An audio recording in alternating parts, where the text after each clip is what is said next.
That was very interesting to watch Parliament there. I've never. Oh. It was very interesting. Oh, where in the House? Yeah. Oh, okay. For the last 2 hours, I was there watching. Oh. Sorry, this is not balancing. Okay. Okay. So my first question is, what were the main strengths of the local council system in Uganda before the parties? And what were your main concerns during that time? Were you a member of Parliament, a member of the House at that time also, before multi-parties? Well, I have been a member of Parliament from 2001. Okay. Yeah, this is my 8th year in the Parliament of Uganda. Obviously, I'm one of the people who held a different view at that time. Yes. That we don't have to have politics based on individual merit, but rather organizational politics, and belong to a political party and competing for political power was an inalienable right.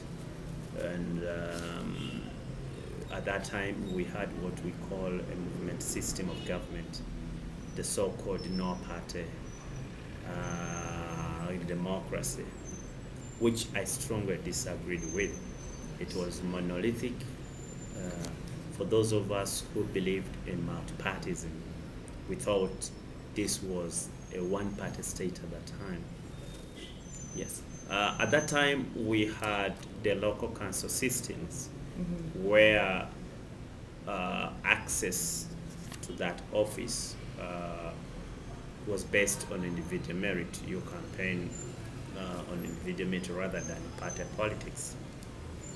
The situation is still the same because we have local council 1, local council 2, where we have not yet introduced parties. In fact, there was a case in court because at that time the government thought that they would still continue electing them based on individual merit other than parties, and we went to the Constitutional Court, which ruled in our favor, mm-hmm. that competition for political office should be based on organizations, except for those people who wish to stand as individuals and not as members of political parties. Mm-hmm. Political parties to be allowed to sponsor campaign mm-hmm. For political office.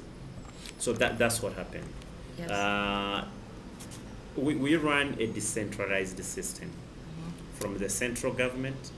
Then the next government down the ladder is the local council 5 government, mm-hmm. which is at our district level. Mm-hmm. Then the next government is local council 3, which is at our sub-county level.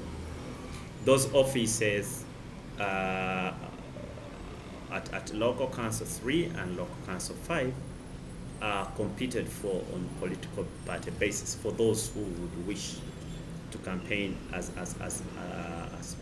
members of parties.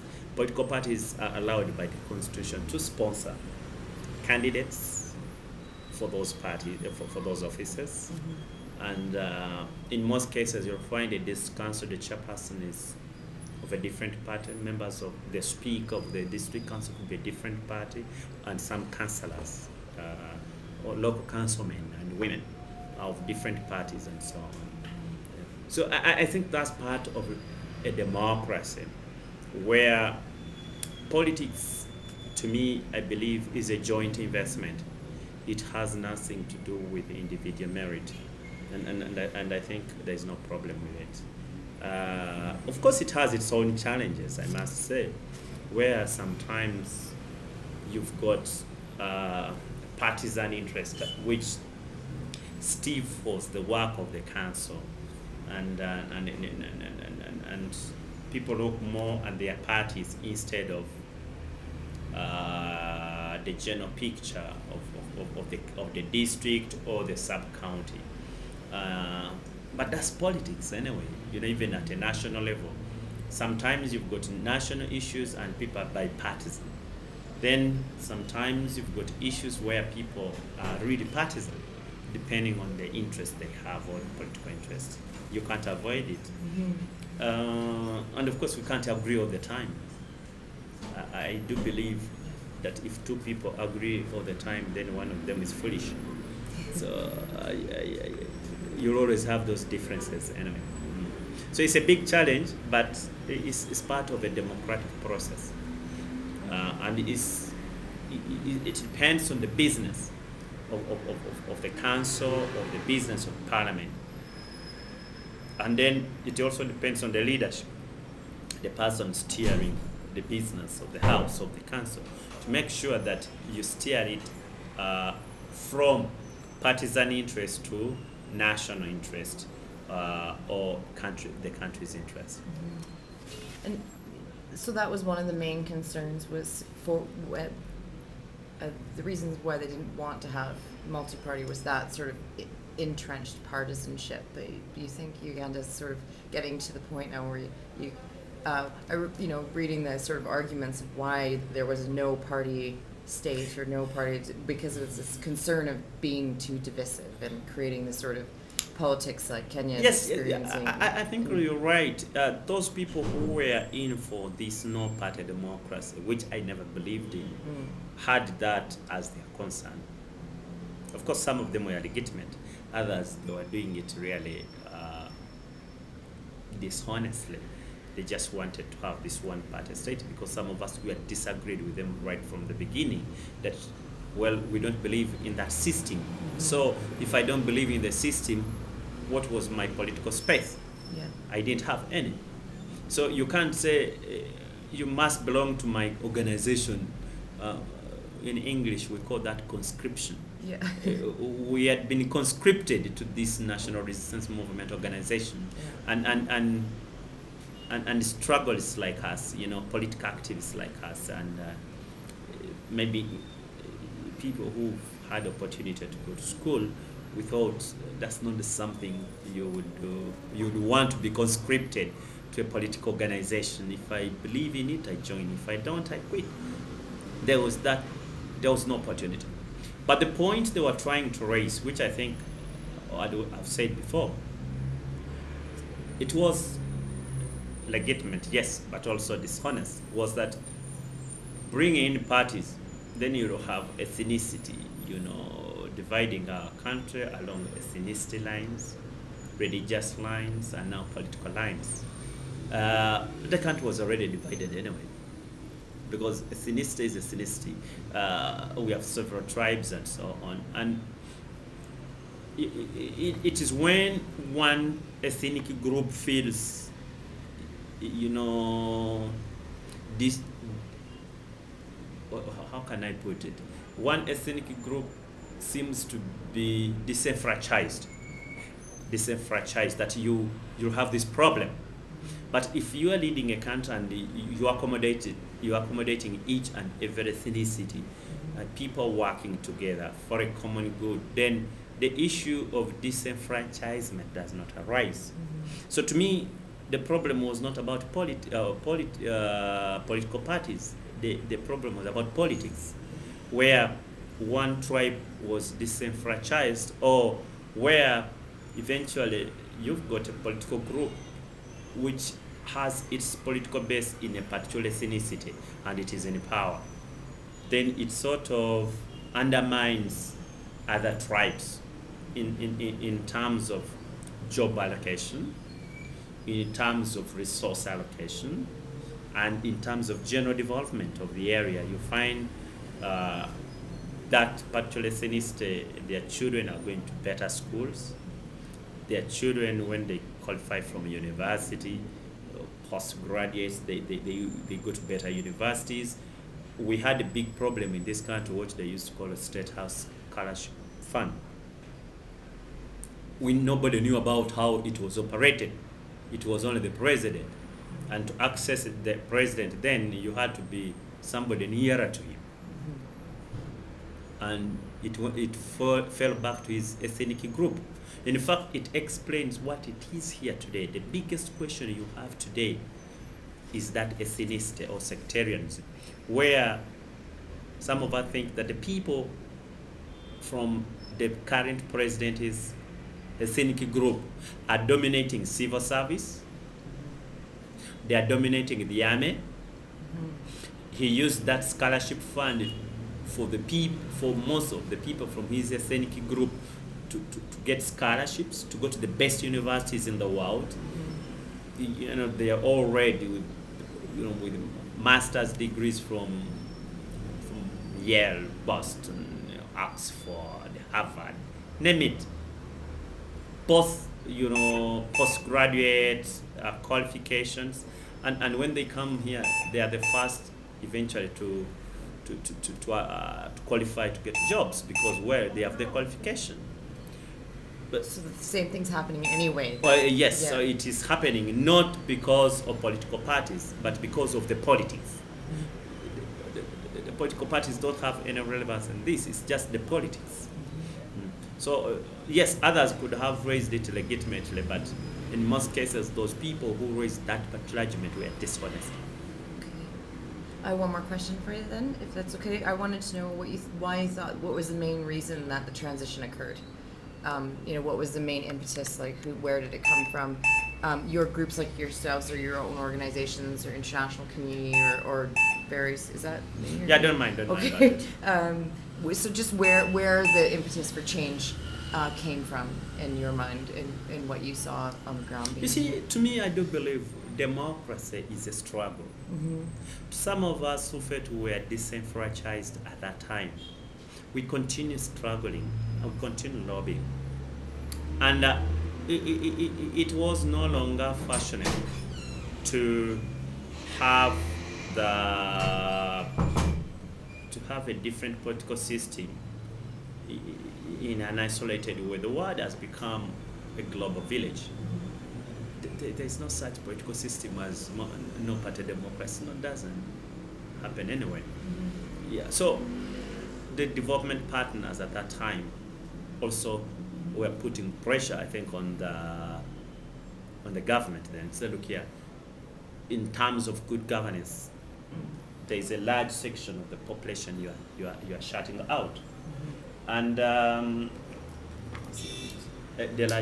is a large section of the population you are shutting out, and we thought at that time the government had received this sort of pressure and it had no alternative. Then increasingly the population was aware that really you can't shut out people out of a political process. And the sort of people who were being shut out of this political process were well-educated people, well-read people, and with influence. At that time, I was a human rights and a constitutional lawyer, and I took a decision at a very quite an early age to go and join politics. I joined the parliament at the age of 35. I'm now 43. I abandoned my legal practice to join politics, and we made an impact in this house. So, well, we are here, but we don't believe in this politics. So you'd rather have you who believe in it sit on one side, and those who don't believe in it sit on the side. And we debate the issues as we see them. So that's what we continue telling our people. And at the end of the day, of course, better ideas win, I imagine. They prevail. So at the end of the day, it's my view the better ideas prevailed, and we had this change of system, and we convinced government to go through this constitutional process of amending the constitution and providing for multi-party. But also at the same time, it was also opportunistic on part of the president, because we had a constitution where we had presidential term limits entrenched in Article 1052 of our constitution, 2 presidential term limits, which is standard in most democracies. And he wanted to amend that constitution and provide for open term limits, what we thought was a life presidency project to rule until he thinks he's tired, or because the elections in this country are far from being free and fair anyway. So there was no way he would continue pushing both projects of a no-party democracy, which people are saying no, which is wrong, and then you push another wrong, saying, look here, I need to rule for life. So he had to give in one. In his own calculation, he would rather give in the parties. So when we are doing the constitutional review process, he dangled both. So like, let me have this one. Maybe you can have your parties.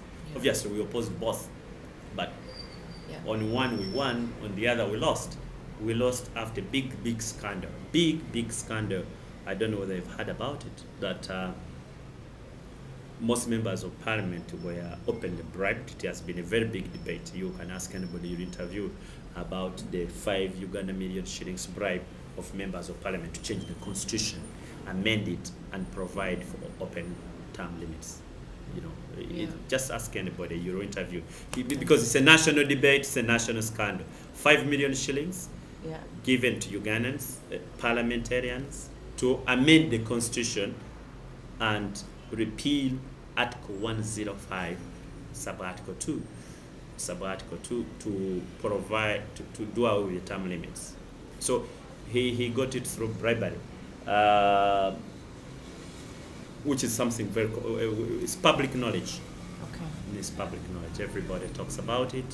Anybody you'll meet, you'll discuss it. Okay. Others will say, well, it was facilitation for members of parliament to consult. Of course, they gave, when it leaked, they started giving all sorts of labels and so on, but it was an open bribe to members of parliament. Okay. I will make sure I ask people that, because I haven't been. I don't know, exactly what I should ask, but that's fine. Well, so imagine that is one of them. Yeah, I'll put that on my list. Any other comments that you would like me to know, or anything? Ask any question. Well, it's hard to know even what to ask. That's okay. I don't need to take up too much of your time. That's fantastic. It's good to get lots of viewpoints. I suppose you are a member of the FTC, is that correct? Yes. Yeah. I am an executive member of the Forum for Democratic Change. Yeah. And your leader was arrested. Yes, he was. Yeah. He was some time back. Yeah. Up to now, he's got some charges. He had gone to exile in South Africa. So we convinced him to come back here. And when we convinced him to come back, we were going through a delegates conference. And we had him nominated for the presidency of this country. When he had just started campaigning in the first 3 weeks, the whole country was lit up with excitement and so on. He was charged, he was arrested and charged, 1 of treason, and then 2 of rape. The charge of rape was that he had raped a certain girl who was living in his house 7 years ago.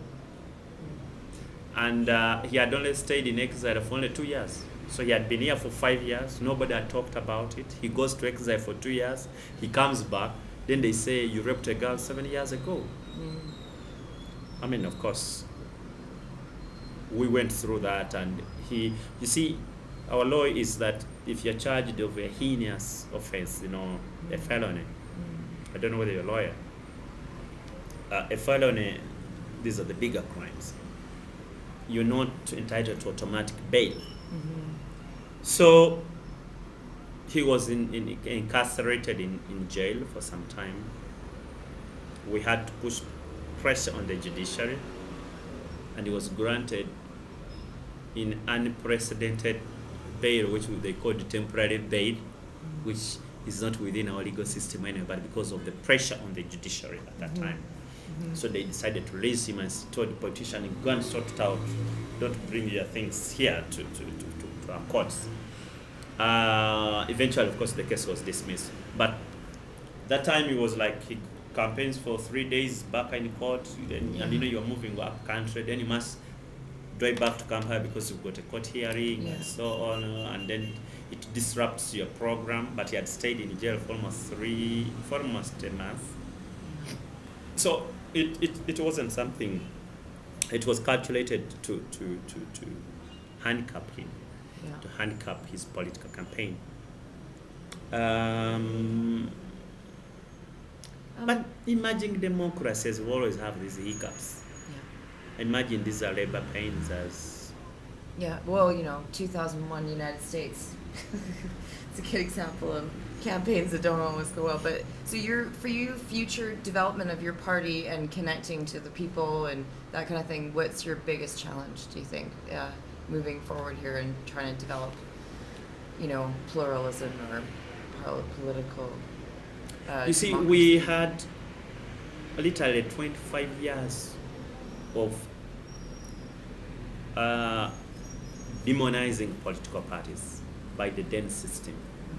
Parties are bad, parties are sectarian, and so on. And we had a young population growing up. They had never seen a political party. Even the old ones, eventually the ideas about political parties was beginning to be a little bit suspicious. So what we have to do is, these are now more or less like new institutions in society. You need now to grow them, put them on fundamentals, real fundamentals. Say, look here, you compete for political power. This is your ideology. This is your manifesto. If you agree with me, it's not unlimited. It's like your view is different from mine. But all of us would want a better country. And a party that is not founded on corruption, a party that is not founded on ethnicity, a party that is not founded on sectarianism of whatever manner, whether tribal, whether even if it's gender, even if it's what, but a chauvinist party, no. What you need is a party founded on correct principles of democracy and rule of law, with a clear political agenda of competing for political power, but through a free and fair election. 2, sometimes even us amongst politicians, we are having this conflict of the so-called individual merit. It is still in our head, as against a group merit or a party position. I'll give you an example. If you are like here and then you sit and acquiesce a party, it's better to go with a party position than again getting your view within the party. Again, you go outside the party or in the public and then you advance your view, which could even be contradictory. So what you need is an internal debate, a transparent and thorough debate, so that an opposition developed of a political party is developed by consensus. By consensus. So once you have that consensus arrived at through a transparent process, then people respect the party position. So the biggest challenge in terms of the party is internal democracy. Internal democracy, where you have a vibrant debate within the political party. And once you have a vibrant debate and your argument is lost, you are obliged now to carry the party position in the public, so that you don't have an individual position versus a party position. It's a big challenge for these young parties, because most of them are young parties. When I'm now 43, 1980, you can do the mathematics. 1985, because that's when the multi-parties government was overthrown. I was in my, I don't know how many years. That makes 20 years, right? 23. 20. Something like that. So that's what happens. Some are even younger than me. They never saw what a party is. Some have been unfortunate that in school they have not read anything, whether at university related to politics. I mean, he's been busy reading human medicine or veterinary medicine. How do you operate this cat or pet dog, or it is sick, and so he's dealing with that sort of relationship. As a lawyer, I have got a lot of, or if you have done humanities, you are busy dealing with issues that affect your society, and eventually politics is part of it. So they have not had that detail. So these are new institutions. And then we have got the biggest problem of a leader who does not feel like he wants to go tomorrow or to retire, or who doesn't feel he should retire. The reason is that he wants to be there, and maybe because of the problem, the corruption that has gone on. And of course, it's the biggest cancer we have in this country, corruption.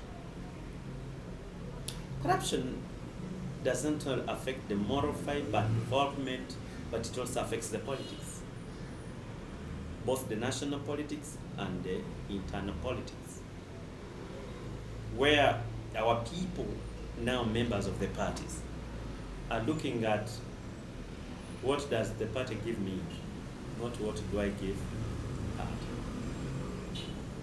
You go out to campaign, say, what have you brought for us? And what have you brought for us are not the ideas of uniting a country or fighting for the ideals of the country, because that's what we should be taking to our people. But they're asking for goodies. What have you brought for us? Why? Because elections have been commercialized there. It's a little bit of money exchanging and money. And you can't build a man on a part on corruption. You're finished. It's a bubble.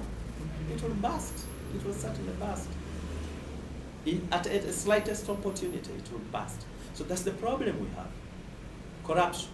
Because our people now think this party should be giving. What am I going to give my people other than telling, look at, we should run the country correctly? And these are the fundamentals on which we should run this country. Not that I have the money. So you end up having people with big purses who have got some money giving them, and then they sort of pretend they have won the election. Yet they have actually bought the election. Yeah, bought it. So these are the challenges for a new multi-party dispensation. Then, of course, we have got quality of leadership.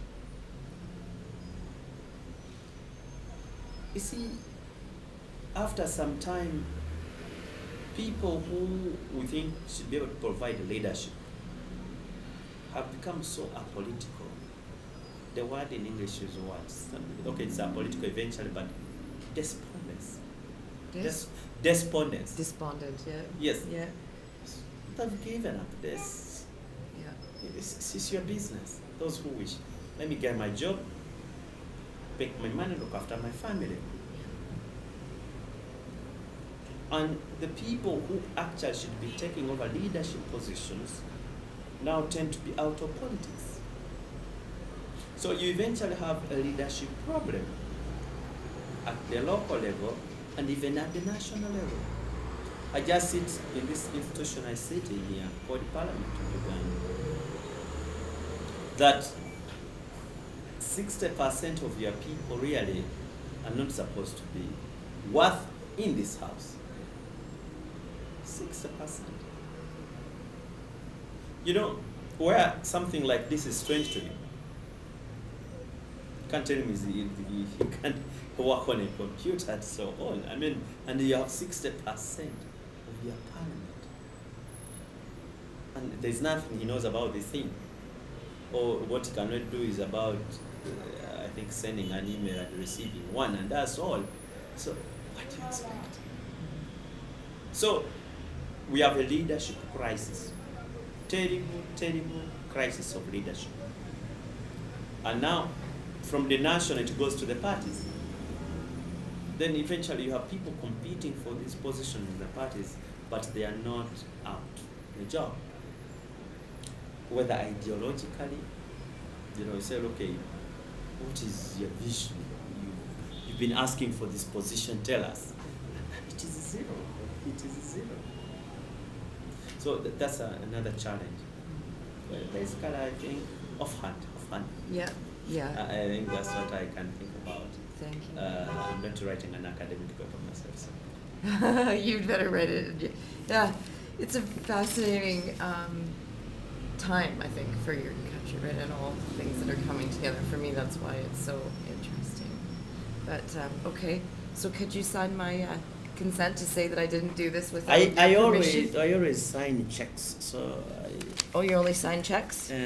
See, because it says here, can I tape because it? Because once I sign, then I go to the bank and they give me some money. That's your card. I want to attach there. And just, you see, it says, can I tape record it? And it says yes, and then they will get mad at me. Sign here. Yeah, that's just redundant. Yeah, and then I guess the date today is the 14th. Today's what? Today's the 14th. 14th, I think. 14th, 13th. 1-4. 1-4. It's okay.